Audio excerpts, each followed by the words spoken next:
നാടൻ റെസിപ്പിയിലേക്ക് എല്ലാവർക്കും സ്വാഗതം. ഇന്ന് നമ്മുടെ റെസിപ്പി എന്ന് പറയുന്നത് കണ്ണി അയില കൊണ്ട് ഒരു ഫ്രൈ ആണ്. അപ്പം വലിയ കണ്ണി അയിലയാണ് നമുക്ക് കിട്ടിയിരിക്കുന്നത്. കണ്ണി അയില ക്ലീൻ ചെയ്യുന്നതെല്ലാം കഴിഞ്ഞ വീഡിയോസിൽ ഞാൻ കാണിച്ചിട്ടുണ്ട്, സെപ്പറേറ്റ് ആയിട്ടും കാണിച്ചിട്ടുണ്ട്. അപ്പോൾ ഇതെല്ലാം ഒന്ന് നമുക്ക് ക്ലീൻ ചെയ്ത് എടുത്തുകൊണ്ട് വരാം.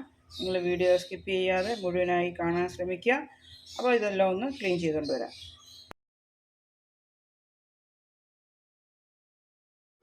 ഇപ്പോൾ നമ്മുടെ മീനെല്ലാം വെട്ടി കഴുകി വൃത്തിയാക്കി എടുത്തിട്ടുണ്ട്. ഇനിയിപ്പോൾ ഇത് ഫ്രൈക്ക് ആവശ്യമായിട്ട് നമ്മൾ എന്താ ചെയ്യുക, ഇത് മുറിച്ചെടുക്കണം.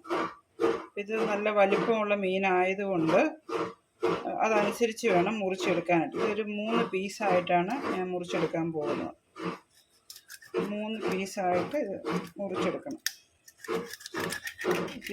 മാംസം കൂടുതലുള്ള മീനാണ്. അപ്പോൾ ഒന്നിച്ചിട്ട് വറുത്ത് കഴിഞ്ഞാൽ അതിൻ്റെ ഉൾവശമൊക്കെ വേഗം താമസം വരും. അതുകൊണ്ട് നമ്മളിത് 3ആയിട്ട് മുറിച്ച് ഇട്ടിരിക്കുകയാണ്. എന്നിട്ട് ഇത് ഇതേപോലെ വരഞ്ഞു കൊടുക്കണം, നല്ലതുപോലെ വരഞ്ഞു കൊടുക്കണം. അപ്പം ഇതിനി എന്താ ചെയ്യുന്നത് വെച്ച് കഴിഞ്ഞാൽ, ഇതെല്ലാം വരഞ്ഞെടുത്തതിന് ശേഷം നമുക്ക് ഇതിലേക്ക് പുരട്ടാൻ വേണ്ടിയുള്ള ഗ്രേവി തയ്യാറാക്കാം. മീന് യോജിപ്പിക്കാനുള്ള ഗ്രേവി തയ്യാറാക്കുന്നത് എങ്ങനെയാണെന്ന് നോക്കാം. ആദ്യം നമ്മളൊരു ചെറിയ കുടംപുളിയാണ് ഇട്ട് കൊടുക്കുന്നത്. പിന്നെ ചെറിയ ഉള്ളി, ചുമന്ന ഉള്ളിയാണ് ഇട്ട് കൊടുക്കുന്നത്. പിന്നെ ഇട്ട് കൊടുക്കുന്നത് വെളുത്തുള്ളി ഒരു 3-4-5 അല്ലി വെളുത്തുള്ളി. പിന്നെ ഇട്ട് കൊടുക്കുന്ന ഇഞ്ചി, പിന്നെ ഒരു പച്ചമുളക്, പിന്നെ ആവശ്യത്തിന് ഉപ്പ്, പിന്നെ ഇട്ട് കൊടുക്കുന്നത് വേപ്പില, പിന്നെ കുരുമുളക്, ലേശം കുരുമുളക് കൂടെ ഇട്ട് കൊടുക്കുക. പിന്നെ ഇട്ട് കൊടുക്കുന്നത് മഞ്ഞൾപ്പൊടി, മല്ലിപ്പൊടി, പിന്നെ മുളക് പൊടി ഒരു സ്പൂൺ. അപ്പോൾ ഇത്രയുമാണ് നമ്മൾ ഇട്ട് കൊടുത്തിരിക്കുന്നത്. ഇതെല്ലാം കൂടി ഒന്ന് അരച്ചുകൊണ്ട് വരാം. നമ്മുടെ അരപ്പെല്ലാം ഇവിടെ അരച്ച് ഇട്ടിട്ടുണ്ട്. ഇനിയിപ്പോൾ നമുക്ക് മീനിലേക്ക് ചേർക്കാം. നമ്മൾ അരച്ചെടുത്ത അരപ്പ് മീനിലേക്ക് ചേർക്കാം. ലേശം കൂടുതലുണ്ട്, അത് നമുക്ക് ബാക്കിയുള്ളത് ഫ്രിഡ്ജിൽ വെച്ചാലും അടുത്ത പ്രാവശ്യം ഫ്രൈ ചെയ്യുമ്പോൾ അതെടുക്കാൻ പറ്റും.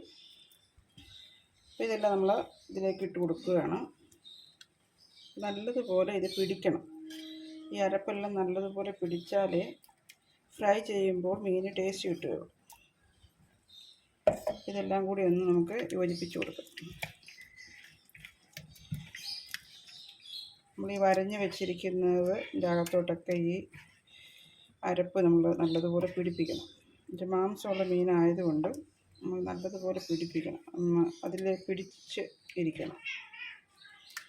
ഇതൊരു അരമണിക്കൂർ നമുക്ക് റോസ്റ്റ് ചെയ്തതിന് ശേഷം വേണം ഫ്രൈ ചെയ്തെടുക്കാനായിട്ട്. ഇത്രയും ചേരുവകൾ ഇതിനകത്ത് ചേർന്നിട്ടുണ്ട്. കുരുമുളക്, മല്ലിപ്പൊടി, മുളക് പൊടി, പച്ചമുളക്, മഞ്ഞൾപ്പൊടി, അങ്ങനെ വേപ്പില, ഉള്ളി, പിന്നെന്താ ചേർന്നിരിക്കുന്നത്, ഇഞ്ചി, വെളുത്തുള്ളി. ഇത്രയും നമ്മൾ എടുത്ത് അരച്ച് പുരട്ടി വെച്ചിരിക്കുകയാണിത്. ഇപ്പോൾ ഒരു അരമണിക്കൂർ ഇതിലേക്ക് റെസ്റ്റ് ചെയ്യാൻ വെച്ചതിന് ശേഷമാണ് വറക്കുകയുള്ളൂ. ഇത് നമുക്ക് റെസ്റ്റ് ചെയ്യാൻ വയ്ക്കാതില്ല. നമുക്കിനി മീൻ റെസ്റ്റ് ചെയ്യാൻ വെച്ചത് ഇനി ഫ്രൈ ചെയ്യാൻ പോവാം. റെസ്റ്റ് ചെയ്തതിൻ്റെ സമയം കഴിഞ്ഞു. നമ്മളൊരു പാൻ വെച്ചിട്ടുണ്ട്. നമുക്കതിലേക്ക് വെളിച്ചെണ്ണ ഒഴിച്ച് കൊടുക്കാം.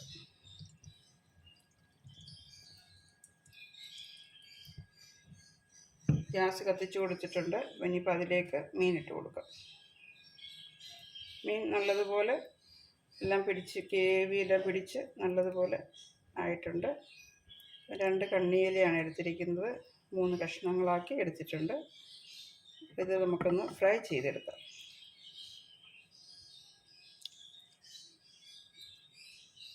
ഇത് കുറച്ച് സമയം ഇതിവിടെ ഇരുന്ന് വേകണം.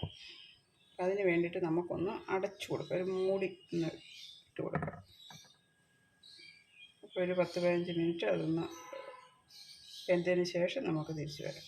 കുറച്ച് സമയമായി നമ്മളിത് മൂടി വെച്ചിട്ട് ഒന്ന് എടുത്ത് നോക്കാം. മീനിൻ്റെ ഒരു വശം വെന്തിട്ടുണ്ട്. അതിന് മറിച്ചിട്ട് കൊടുക്കണം.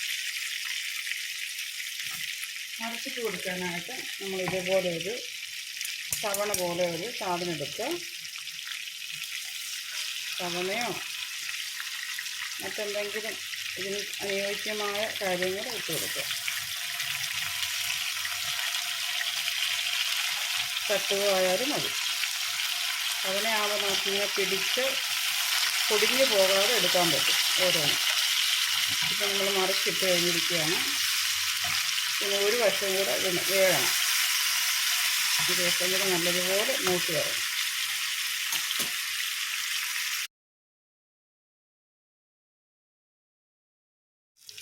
അപ്പോൾ നമ്മുടെ മീൻ ഫ്രൈ ഇവിടെ റെഡിയായി കഴിഞ്ഞു. കണ്ണി അയില ഫ്രൈ ആണിത്. അപ്പം ഇതാണ് ഇതിൻ്റെ റെസിപ്പി. അപ്പോൾ ഇതെല്ലാവരും വെച്ച് നോക്കുക. എൻ്റെ ചാനൽ ലൈക്ക് ചെയ്യുക, ഷെയർ ചെയ്യുക, സബ്സ്ക്രൈബ് ചെയ്യുക, ഫ്രണ്ട്സിനൊക്കെ അയച്ചു കൊടുക്കണം. നല്ലൊരു റെസിപ്പിയാണിത്. അപ്പോൾ അടുത്തൊരു നല്ല വീഡിയോയുമായിട്ട് എത്രയും വേഗം എത്തുന്നതായിരിക്കും. Thank you.